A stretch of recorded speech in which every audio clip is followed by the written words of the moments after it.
We are back with Mike Quincy from Consumer Reports, and we're talking all things fall related when it comes to your car. All right, so this person was watching our first half of the Q&A when we're talking about flooded cars, and they asked, how do I check for a salvage title?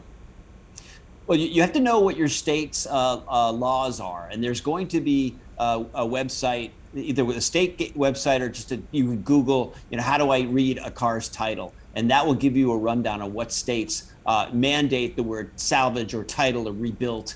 But one thing to keep in mind is if you go to buy a car and the owner says that the title was lost, that's also a red flag. So keep in mind for that. But there's definitely websites that'll help you decipher exactly how to read it. Yeah, because they can get the title from the DMV again or something. Yes. Right, depending on the state. Right, depending on the state. Okay, so this next person is asking, do I need to get new tires for icy weather this winter? That is a very good, timely question. As we were talking off camera about getting your car prepped for the fall and winter driving season, now is definitely the time to shop for winter tires. If you are driving at any length in snow and ice, then winter tires can definitely make a difference. All season tires are good, but they have limitations. But if you're not going to be driving in regularly in the snow, it's probably a waste of money. If you're an emergency room surgeon, you have to be on the road, it's snowing, then yes, get them. If you are like most of us, where just the hint of a snowstorm means everything is canceled, spending the extra money to get winter tires might be overkill. Yeah, especially when we're getting a couple of inches a year. Yeah, for sure.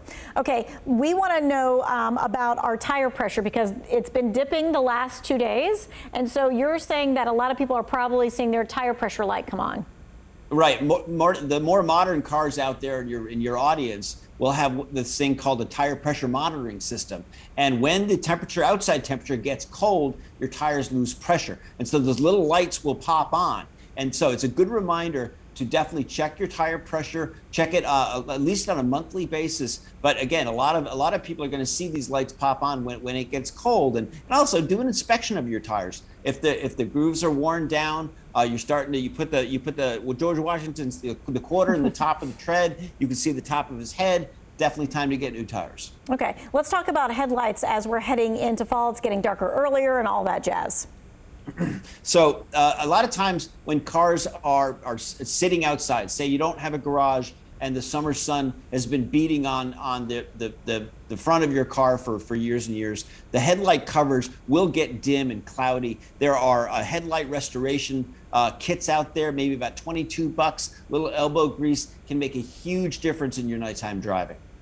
All right, this person is asking a question. They said, my car is making a whining noise. I got it checked. The guy said it was one of my belts that needed to be changed. I changed the belt, and I'm still hearing the noise. So what do I do?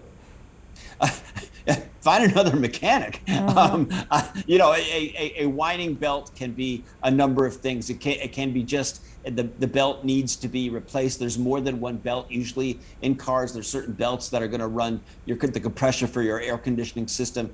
Different belts are going to be used for the cooling system and whatnot.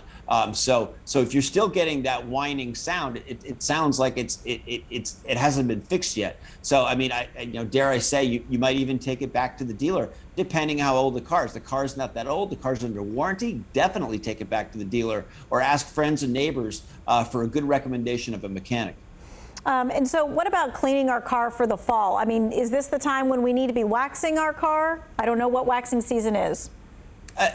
Waxing season is actually seasonal. Think about it as just a seasonal chore. Every spring, summer, fall, or winter, you should wash your car on a regular basis anyway. But 4 times a year, give your car a really good wax job. It's going to help protect the finish. It's going to repel any kind of rust. And it make the car look good, especially if you're thinking about selling it. Doing a complete detailing, exterior and interior cleaning is a great sales tip. All right, and one more time, in case anybody is wondering, hey, I'm looking at a used car lot, and there's a lot of cars coming up in the next couple of months that are really good deals. You say be careful.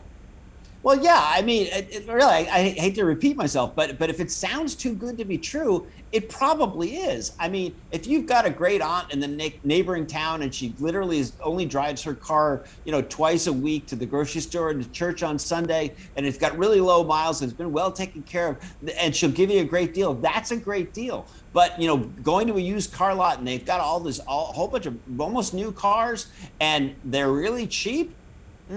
I'm not sure I'm buying into that. So you definitely have to have your Consumer Reports hat on, be a little skeptical, and do a deep dive on how to read a car's title. Yeah. All right. Thanks so much, Mike Quincy. As always, we appreciate your time and your expertise. Hey, if you missed any of this information, you can find it all on our website. It'll be in the 2 Wants to Know section.